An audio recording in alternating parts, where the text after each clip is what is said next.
오늘 하나님의 말씀 같이 있습니다. 고린도전서 9장 16절 17절 두 절 말씀. 고린도전서 9장 16절 17절 두 절 말씀 합독해서 읽겠습니다. 내가 복음을 전할지라도 자랑할 것이 없음은 내가 부득불할 일임이라. 만일 복음을 전하지 아니하면 내게 화가 있을 것이로다. 내가 내 자의로 이것을 행하면 상을 얻으려니와 내가 자의로 아니한다 할지라도 나는 사명을 받았노라. 아멘. 파수꾼의 사명을 다하라. 세 번째 시간, 오늘은 복음의 파수꾼에 대해서 말씀을 드립니다. 사실 세상의 뉴스라는 것이 자꾸 참 부정적이고 또 어두운 뉴스들을 이렇게 많이 접하는데, 그래도 간간히 좋은 뉴스들을 우리가 듣게 됩니다. 저는 최근에 들은 뉴스 중에 이 뉴저지에서 일본인 선교를 하고 계시는 나카지마 목사님, 그 사모님은 한국 분이세요. 결혼한 지 20년 만에 아기가 생긴 거예요. 그래가지고서는 해산을 두 주를 앞두고 저한테 전화가 왔어요. 아기 낳기 전에 꼭 목사님의 축복 기도를 받기 원한다. 그래서 제가 그 소식을 듣고 전부터 이제 알고 있었던 우리 후배 목사님 부부가 되죠. 너무 좋아가지고 내가 밥 살 테니까 나오라고. 그래가지고 저는 점심 식사를 같이 하고 축복 기도를 해줬어요. 들어보니까 결혼한 지 20년 만에 이젠 다 포기할 그런 상태였는데 자연 임신이 되었고, 그리고 그 두 주 후에 순산을 했어요. 참 하나님은 독특한 취미가 있으신 것 같아요. 꼭 이게 마지막까지 갈 때까지 기다리시는.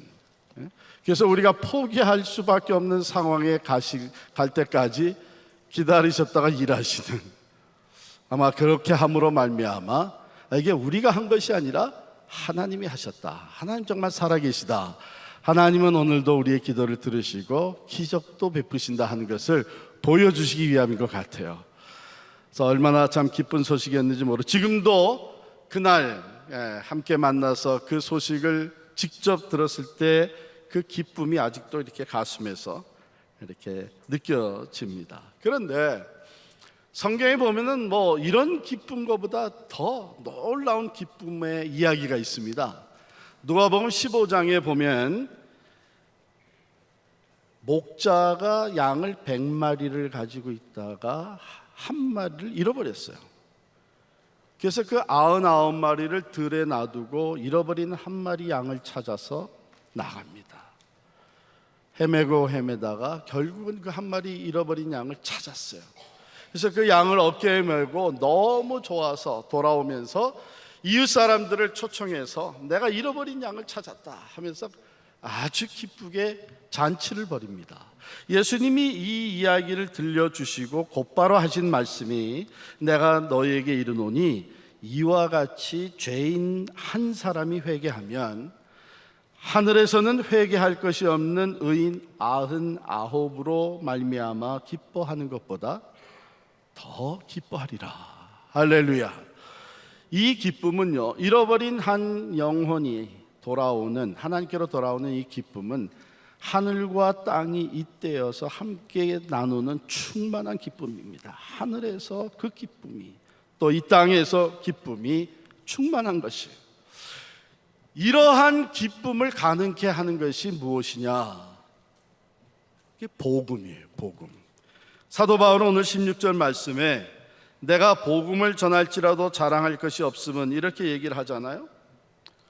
우리가 많이 듣는 단어입니다. 복음, the gospel. 그런데 사람들에게, 교회 다니는 사람들에게 What is the gospel? 복음이 뭐냐 하면 선뜻 대답하는 사람이 이렇게 많지가 않아요. 우리 간단히 한번 정리해 보면 말 그대로는 good news라는 것이죠. 좋은 소식, 복된 소식이라는 것입니다. 그런데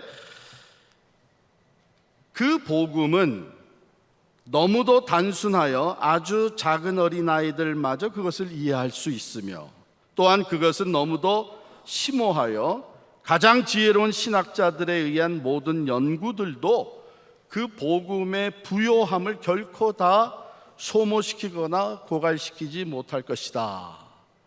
이것은 19세기 프린스턴에서 신학교에서 가르쳤던 저명한 신학자 찰스 하치가 하신 말입니다. The gospel is so simple that small children can understand it. And it is so profound that studies by the wisest theologians will never exhaust its riches. 그랬어요. 누구나 받아들일 수 있는 복음이면서 그 복음의 부여함, 그 풍성함, 그걸 통해서 주어지는 그 은혜와 축복을 다 아무리 지혜로운 신학자도 그것을 다 표현할 수는 없다. 하나님이 세상을 이처럼 사랑하사 독생자를 주셨으니 이는 저를 믿는 자마다 멸망치 않고 영생을 얻으리라. It's so simple. 그런데 이 말씀을 우리가 하나님이 어떤 분이시기 때문에 독생자 예수 그리스도가 누구신가? 그 사랑은 어떤 것인가? 그를 우리에게 보내주셨다는 것은 무엇을 의미하는가? 그 안에 생명이 있고 그것을 받아들인 자마다 멸망치 않고 이것을 말이에요. 신학적으로 쫙 연구하고 정리해 나가고 하는 것은 그 깊이와 그 넓이와 그 높음을 다 표현할 수가 없다는 겁니다. 복음은요, 하나님이 우리에게 주시는 축복과 능력입니다. 로마서 1장 16절에 보면 내가 복음을 부끄러워하지 아니하나니 이 복음은 모든 믿는 자에게 구원을 주시는 하나님의 능력이 됨이라. 이 복음은 모든 믿는 자에게 구원을 주시는, 구원이 가능케 하는, 즉 죽음에서 생명으로 옮겨지는 구원을 가능케 하는 복음이고 그것은 곧 하나님의 능력이다. 그래서 복음은요, 최고의 축복이고 최고의 능력이 됩니다. Praise God from whom all blessings flow. 만복의 근원 하나님, 온 백성 찬송 드리고 하나님은 만복의 근원이 되십니다. 즉 모든 복이 하나님께로부터 우리에게 주어지는데 물질의 복, 건강의 복, 자녀의 복, 많은 복이 있습니다. 그런데 그 중에 최고의 복은 구원과 영생입니다. 이 복음은 바로 이런 최고의 축복이 우리에게 주어지도록 만들어주시는 하나님의 능력인데 그 복음의 내용은 다른 것이 아니라 하나님께서 예수 그리스도 안에서 행하신 일이죠. 성경은 모든 인간이 하나님을 반역함으로, 하나님을 믿지 아니함으로 하나님의 정죄와 심판 아래에 있다고 말합니다. 그럼에도 불구하고 하나님은 우리를 죄인된 우리까지도 사랑하시는 사랑의 하나님이라는 것이죠. 여러분, 죄가 괜찮다는 얘기는 아니고 하나님 죄는 미워하시고 죄는 죄대로 다스리십니다. 그러나 죄인은 여전히 사랑하시는 하나님이다. 내가 하나님 앞에 설 수 없는 죄인이지만 하나님은 나를 사랑하신다는 것이 굿뉴스예요. 또 그 사랑의 하나님이 예수 그리스도 안에서 특히 예수의 십자가와 부활을 통해서 우리의 죄 문제를 친히 해결해 주시고 우리로 하나님과 화목하게 만들으셨다. 여러분, reconcile 됐다는 것이 얼마나 좋은 소식이에요. 부부가 다시 reconcile 했대. 그 형제들이 reconcile 했대. 성도들이 다시 화목하게 됐대. 얼마나 기쁜 소식이에요. 그런데 하나님과 내가 reconcile 됐다고 하는 것, 화목하게 됐다는 것이 얼마나 기쁜 소식입니까? 그런데 그것이 내가 노력해서 것이 아니라 하나님이 죄로 말미암아 하나님과 원수된 우리들, 그 죄의 문제를 친히 해결해 주셨는데 당신의 아들 예수 그리스도가 우리의 죄를 대신해서 십자가를 지심으로 말미암아 우리가 받아야 될 하나님의 심판과 진노를 우리 대신 받으시고 그 죄값을 치러주셨다는 것입니다. 그러므로 우리는 영생을 얻게 되었고 깨어졌던 하나님과의 관계가 회복되었고 이제는 하나님의 자녀가 되어 그 권세를 누리며 살게 되었다. 이게 복음이에요. 얼마나 기쁜 소식이에요. 바울은 이 복음을 깨닫고 이 복음을 받아들이고 그리스도 안에서 새로운 피조물이 되어 그가 고백하는 내용이 뭐냐면, 나는 이제 이 복음을 전하는 사람이 되었다. 그는 평생을 이 복음의 파수꾼으로 살아갔습니다. 어디 가나 이 복음, 이 메시지를 마치 나팔을 불듯이 전하며 외치며 살아갔습니다. 16절 말씀이죠. 내가 복음을 전할지라도 자랑할 것이 없으면 내가 부득불할 일임이라. 여기 부득불이란 말은 헬라말로는 아난케라고 하는 말인데 억지로라는 뜻이 있고요. 그걸 좀 긍정적으로 우리가 번역을 한다면 당연히라는 말로 번역할 수 있어요. 즉 구원을 받은 성도가 자기가 받은 은혜, 하나님의 구원의 능력과 영생을 주시는 그 복음을 전하는 것이야말로 당연한 일이다. 부득불, 즉 억지로라도 이것은 해야 되는 일이다. 파수꾼이 파수꾼으로 세움받아서 깨어서 지키는데 적군이 부딪혀올 때 살 길을 깨워서 살 길을, 나와 싸우고 살 길을 얻으라고 하기 위해서 나팔을 불잖아요. 그러면 파수꾼의 사명은 그 나팔 하나 부는 게 뭐 그렇게 대단한 거냐가 아니라 이건 살고 죽는 문제를 다루고 있는 거예요. 바로 우리가 복음을 전한다고 하는 것은 어느 교회의 성장을 위한 것이 아니라 이것은 한 사람이 영원히 죽느냐 사느냐 하는 문제를 다루고 있는 거예요. 그렇기 때문에 이것은 부득불, 당연히 억지로라도 해야 되는 일이란 말이에요. 그것이 사도 바울뿐만 아니라 우리들에게 맡겨진 일입니다. 그러므로 전도는 해도 되고 안 돼도 되는 선택의 여지가 있는 것이 아닙니다. 파수꾼이 세워졌으면 내가 나팔을 불어도 되고 안 불어도 된다는 선택의 여지가 있을 수가 없습니다. 살리기 위해서는 나팔을 불어야 됩니다. 이와 같이 전도는 우리가 당연히 해야 되는 필수적인 일이에요.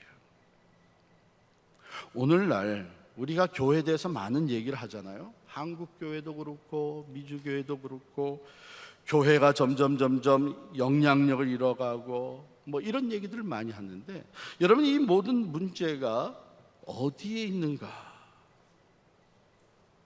현대 교회가 정체되고 나아가서는 이제 쇠퇴하고 퇴보하는 가장 큰 이유는요, 전도하지 않기 때문에 그렇습니다. 전도하지 않기. 그런데 성도들이 생각할 때에 내가 전도하지 않는 이유, 전도해도 별 효과가 없다. 나가서 전도지를 나눠줘도 별 효과가 없다. 방송 전도 뭐 여러 가지 해도 별 효과가 없다. 그래서 전도를 안 한다. 그게 말이 되는 것 같지만 엄밀히 따지면 말이 안 되는 거예요. 왜냐하면 복음의 파수꾼은 나팔을 불어야 되는 거예요. 그 다음에 그것을 듣고 깨어나서 일어나서 적군과 싸워 살 길을 찾는 것은 나팔 소리를 듣는 사람이 하는 거예요. 파수꾼은 듣든지 안 듣든지, 반응을 보이든지 안 보이든지, 열매가 있든지 안 있든지 나팔을 불어야 되는 것이고, 우리는 복음의 파수꾼으로서 복음을 전해야 되는 것입니다. 우리가 맨 첫 시간에 에스겔서를 가지고 파수꾼의 사명을 얘기할 때 하나님이 에스겔을 통해서, 에스겔 선지자의 글을 통해서 우리에게 주신 말씀이었어요. 너는 내가 파수꾼으로 세웠는데 내가 나팔을 불면 그 나팔 소리를 듣고 죄인들이 깨어나서 하나님께로 나오면 좋겠는데 그 소리를 듣고도 악인들이 하나님께로 돌아오지 않으면 그들은 그들의 죄로 말미암아 죽으려니와 너는 책임이 없다. 너는 내가 할 사명을 했기 때문에. 그러나 네가 만약에 나팔을 불지 않아서 죄인들이 자기들의 죄를 깨닫고 하나님께로 돌아오지 않으면 그들은 그들의 죄로 말미암아 죽을 것이고 나는 그들의 피값을 너에게서 찾을 것이다. 그런 말씀을 우리가 되새겨 보면 이래서 안 하고 저래서 안 하고 해도 소용이 없고 효과가 없고 그래서 우린 전도를 안 한다고 하는 것은 하나님 앞에 내가 받은 복음의 파수꾼의 사명을 스스로 포기하는 것이고 복음의 나팔을 불지 않음으로 인하여 다른 사람이 하나님의 정죄와 심판을 영원한 지옥에 가는 것에 대한 피값을 우리가 치러야 되는 그 값을 우리에게서 찾겠다는 말이에요. 여러분 잘 들으시기 바랍니다. 사도 바울이 그래서 만일 복음을 전하지 아니하면 내게 화가 있을 것이로다 이렇게 적어 내려가고 있습니다. 화가 있다. 구약 성경에 보면은 종종 하나님의 사람들이 하나님을 경험하면서 내게 화로다 그런 말씀을 해요. 또 신약 성경에서도 예수님께서 화 있을진저 이런 말씀을 한 것이 나옵니다. 그럼 이 화라는 것은 무슨 의미가 있나?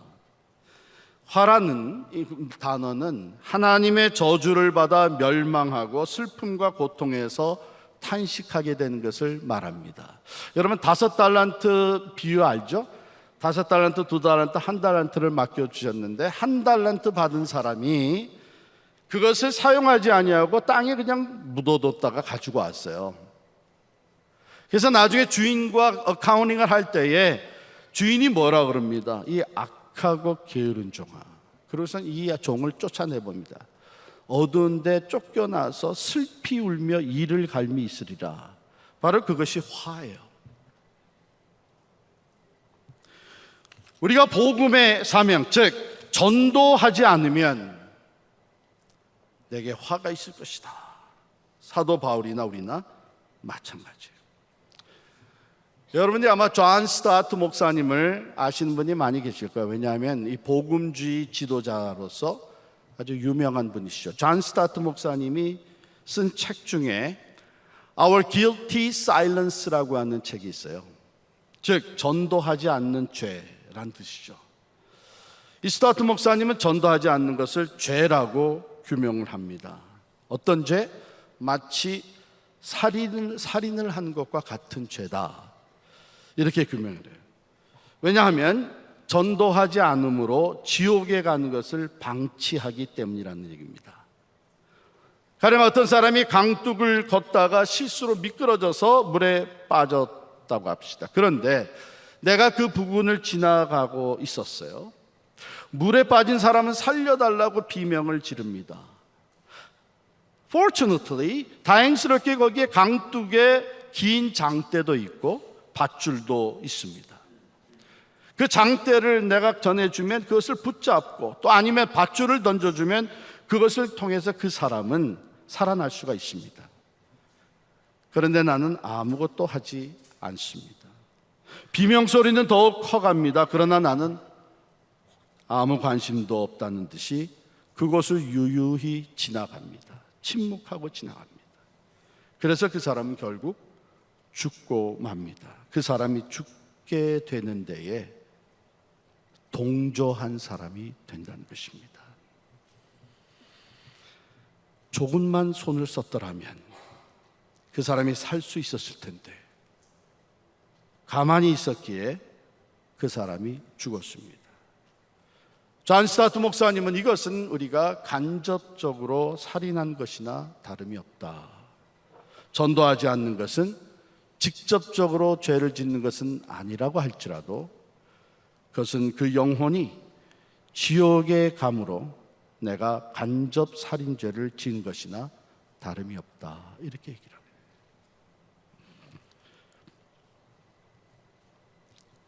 그러나 자의로 복음을 전하면 바울은 이렇게 얘기해요. 내가 자의로 내 자의로 이것을 행하면 상을 얻으려니와. 그래서 상을 얻게 된다는 거예요. 중국의 송가수, 송가수 나가수 그런 얘기가 아니고 진짜 이름이 송가수입니다. 그런데 이 사람의 별명이 송전도였어요. 얼마나 전도를 많이 했으면 이름이 송전도가 됐습니다.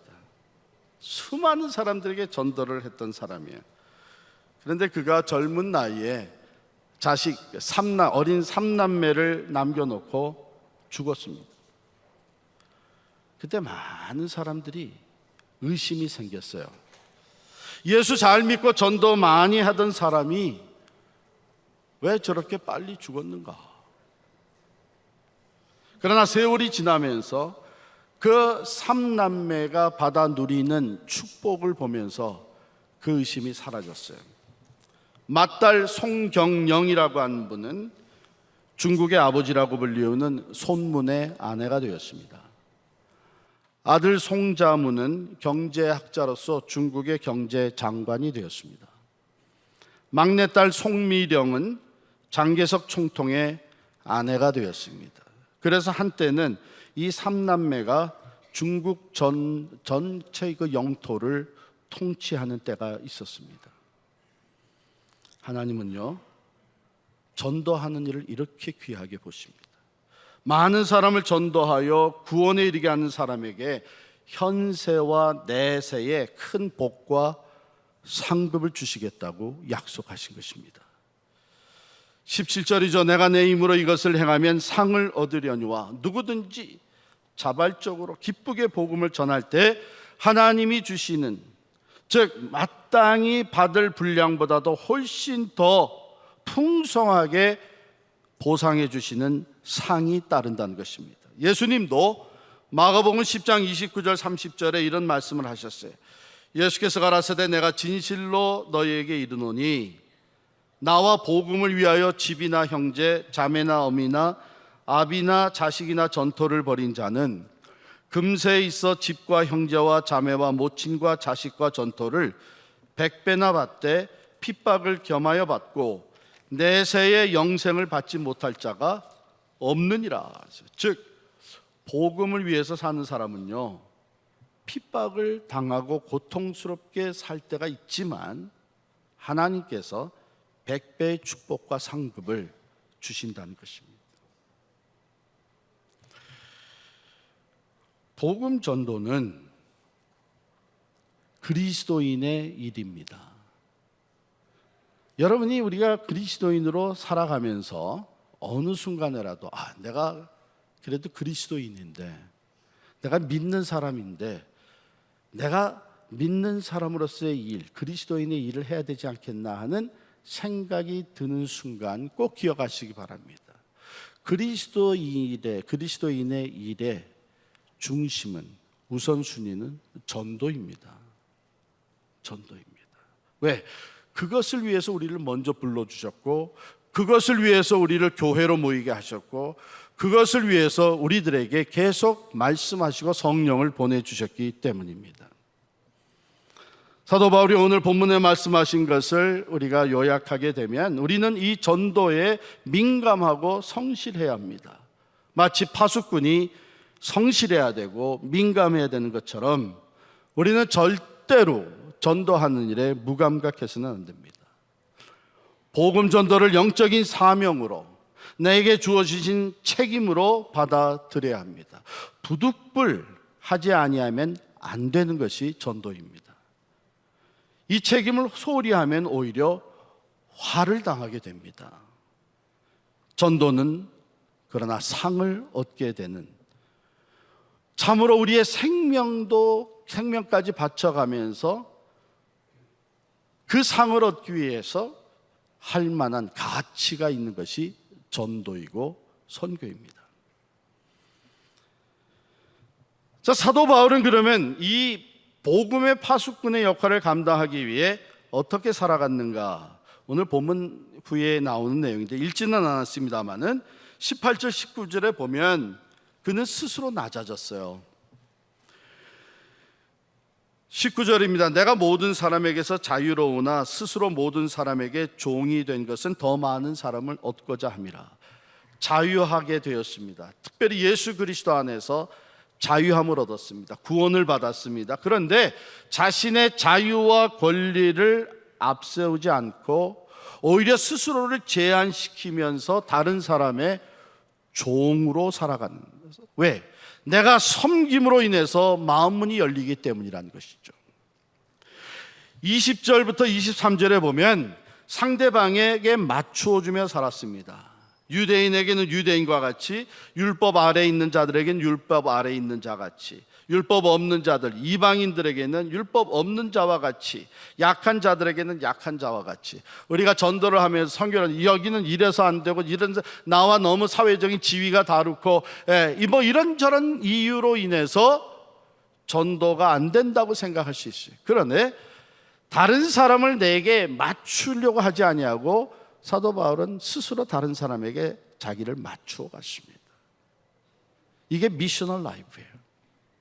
내가 스스로 종이 되어서 다른 사람을 섬기고 그 사람에게 맞춰. 여러분, 그렇다 그래서 내가 그 사람들과 같이 죄인들과 같이 죄를 짓는다는 얘기는 아니죠. 그러나 그들의 컨텍스트 안으로 들어가서 거기에 맞추어서 복음을 전하는 것이 미셔널 라이프입니다. 사도 바울이 그렇게 살았어요. 그리고 24절부터 27절에 보면 다른 박질하는 얘기가 나오고 다투는 얘기, 이제 운동하는 얘기가 나오고 하는데 이 말씀들의 그 핵심은 뭐냐 하면 self discipline이에요. 그래서 마지막 27절에 보면 내가 내 몸을 쳐 복종하게 함은 내가 남에게 전파한 후에 자신이 도리어 버림을 당할까 두려워함이라. 무엇을 위한 self discipline이냐? 무엇을 위해 자신을 극도로 절제시켰느냐? 그것은 내가 복음을 전하는 사람이기 때문에 내가 먼저 복음에 합당한 삶을 살아야 된다는 거죠. 내가 복음에 합당한 삶을 살지 않으면서 복음을 전하면 오히려 내가 전파한 후에 나는 버림을 받게 된다는 거죠. 그래서 그는 철저하게 자기 자신을 디스플린 시키면서 복음에 합당한 삶을 살아가고 다른 사람에게 맞추어 주면서 그들의 컨텍스트 안에 들어가고 그들이 종이 되어서 섬기며 살아갔어요. 미셔널 라이프가 뭡니까? 이런 거 하나하나 잘 들어놓으세요. 지나고 나면 도대체 미셔널 라이프인데 그게 뭔데? 좀 머리가 나빠서 잊어버리니까 어떡하겠어요. 그러나 이런 거 하나하나가 미셔널 라이프를 얘기하는 거예요. 내가 스스로 복음에 합당한 삶을 살면서 그리스도의 사랑으로 섬기며 예수 그리스도의 십자가와 부활의 복음을 전하는 거예요. 어디서? 내 삶의 영역에서.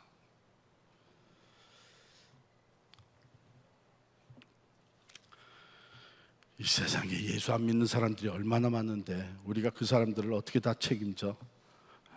그게 아니고 내 삶의 영역에 내게 주어진 사람들, 그 사람들에게 바로 이 복음 파수꾼의 역할을 감당하는 것입니다. 여러분, 우리가 기독교 신앙생활을 합니다. 교회 생활을 합니다. 근데 오래 신앙생활을 한 사람들에게 종종 이런 생각이 들어올 수가 있어요. 내가 교회에서 시간 들여 봉사하고 헌금하고 또 열심히 섬기며 사는데 그게 무슨 의미가 있나? 내가 그렇게 열심히 하는데 나를 알아주는 사람도 없고 또 이 교회가 내가 필요한 것을 프로바이드 해주지도 않고 그러면서 오히려 내가 교회에 시간 들이고 봉사하고 헌금하고 하는 것이 손해보는 것 같은 생각이 들 때가 있어요. 만일 여러분들이 헌금을 하고 시간 들여 봉사하고 헌신하는 것이 내가 원하는 것을 이 교회가 프로바이드 해주기를 위해서 한다면 분명히 손해봅니다. 그러나 우리가 교회에 헌신하고 봉사하고 또 헌금하고 하는 것은 그 목적이 어디 있나 하면 우리가 이미 받은 구원의 축복과 이 복음의 능력을 이제는 다른 사람들에게 전하기 위해서, 그래서 지역사회도 섬기고 선교도 하고 하면서 우리가 교회로서 이미 받은 것을 다른 사람들에게, 세상 사람들에게 나눠주는 것이 주 목적입니다. 그런데 이미 구원받은 사람으로서 그리스도의 몸된 교회를 통해 내가 받을 것을 바라보면서 신앙생활하는 것은 어떤 문제가 있냐면 내 삶에서 이미 구원의 기쁨과 감격은 사라진 거예요. 가장 큰 축복을 받은, 그 놀라운 구원의 은혜를 받은 그 기쁨과 감격은 사라진 거예요. 여러분, 일반 사회에서 소셜 클럽의 멤버십을 드는 것은 그 목적이죠. 내가 멤버니까 내 멤버로서 내가 여기서 받아내는 것을 나를 충족시켜야 된다. 만약에 그것이 충족되지 않으면은 I cancel my membership. 그건 사회에서는 그렇게 되죠. 그러나 교회 멤버십이란 그런 게 아니에요. 이미 내게 생명을 주신 주님, 그리고 그 생명의 복음을 전하라고 하신 주님의 뜻을 우리가 함께 받들어서 시간도 드리고 물질도 드리고 헌신해서 이제는 그 복음이 필요한 사람들에게 어떻게 하면 더 다가가고 어떻게 하면 그 복음을 우리가 전할 것인가, 거기에 목적이 있는 거예요. 제가 담임 목사로서 때로 참 안타까운 것은 여전히 예수를 믿고 영생을 얻고 하나님 나라를 소유하고 살아가는 사람들이 여전히 교회가 마치 세상의 어떤 다른 그 소셜 클럽 같이, 그런 오르게 여기서 내가 원하는 것을 충족시켜 주기를 바라면서 그 갈등을 안고 신앙생활하는 사람들이 참 많은 거예요. 우리의 신앙생활은 바로 이미 받은 은혜, 그 구원의 기쁨과 감격을 안고 감사함으로 그 복음의 파수꾼이 되어 살아가는 것입니다. 독일에 아주 유명한 신학자가 계셨습니다. 헬무트 탈리케라고 하는 분인데요, 이분은 나치 치하에서 사역을 했던 분입니다. 어느 날 그 낮 시간에 교회에서 몇 명 안 되는 사람들을 데리고 그 성경 공부를 하고 있었어요. 그때 그 교회당 옆으로 환히 꿰뚫어 보이는 그 도로에 그 히틀러의 군대들이 행진을 하고 있었습니다. 그런데 얼마나 힘차게 행진을 했는지 마치 이 지축이 흔들리는 것 같은 느낌을 받고 이 헬무트 탈리케 목사님이 창가에 가서 내다봤습니다. 보니까 인생의 한창 나이인 젊은이들이 그 나치 군대의 유니폼을 입고 당당하게 행진해 나가는 거예요. 그 순간 이 탈리케 목사의 마음 한구석에 회의의 검은 구름이 떠올랐어요. 나는 도대체 뭐 하고 있는 건가? 이 역사의 주인은 저 젊은이들을 마음대로 조종하고 있는 히틀러가 아닌가? 히틀러는 저 막강한 군대의 힘으로 세계를 정복해 가고 있는데 나는 히틀러가 쓸모없다고 여기는, 그래서 내버린 장애인들, 나이 많은 몇 사람을 데리고 앉아서 무엇하고 있는 건가? 바로 그때 이 텔리케 목사의 뇌리를 스치고 지나가는 하나님의 말씀이 있었습니다. 하늘과 땅의 모든 권세를 내게 주셨으니 그러므로 너희는 가서 모든 족속으로 제자를 삼으라. 보라, 내가 세상 끝날까지 너희와 항상 함께 있으리라. 이 말씀이 스쳐 지나가면서 텔리케 목사님은 주먹을 불끈 쥐게 되었습니다. 그렇다, 하늘과 땅의 권세를 쥐고 있는 분은 저 히틀러가 아니라 주님이시다. 그리고 나는 그 주님의 제자다. 텔리케는 다시 보잘것없어 보이는 그 소그룹의 사람들의 자리로 돌아가서 성경 공부를 인도를 했습니다. 그들이 주님의 사람으로 온전히 설 수 있도록 가르치는 일을 계속했습니다. 여러분, 오늘도 하늘과 땅의 권세를 쥐고 계시는 분은 미국의 세계 최강국 미국을 다스리는 정치가들이 아닙니다. 중국의 정치가가 아니고 러시아나 북한의 정치가들이 아닙니다. 우리 주 예수 그리스도께서 하늘과 땅의 권세를 갖고 계신 줄을 믿습니다. 우리는 그분의 제자들입니다.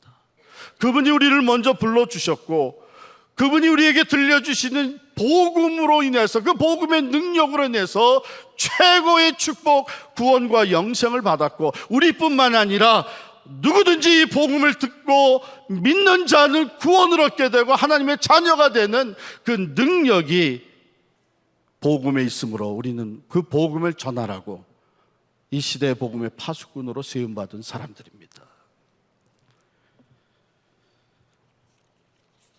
전당포 주인이었다가 예수 그리스도를 영접한 후에 그리스도인의 삶을 시작하게 된 한 사람이 있었습니다. 이 사람은 신앙생활을 하게 되면서 전도하는 데 열심을 두었어요.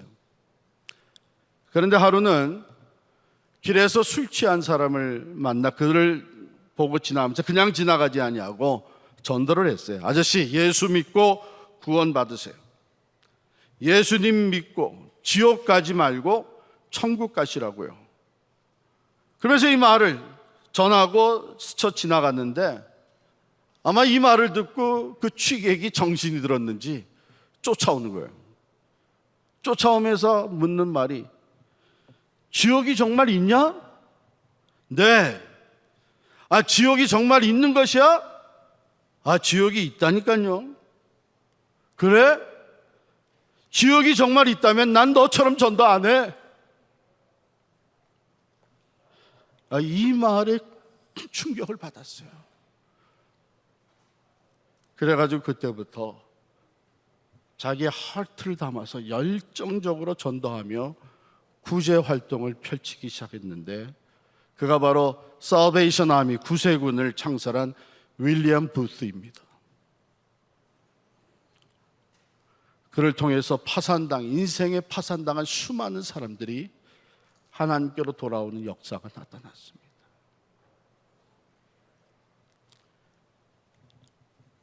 우리 오늘 이 시대에 복음의 파수꾼으로 세움받은 사람들입니다. 이 사명을 어떻게 감당하시겠습니까? 오늘 하나님의 말씀을 들었기에 복음의 파수꾼의 역할을 더 잘 감당하기 위해 결단하고 다짐하는 여러분, 이제 우리를 다시 주님이 세상으로 보내실 때에 어떻게 파수꾼의 역할을 실천하시겠습니까? 기도하십시다.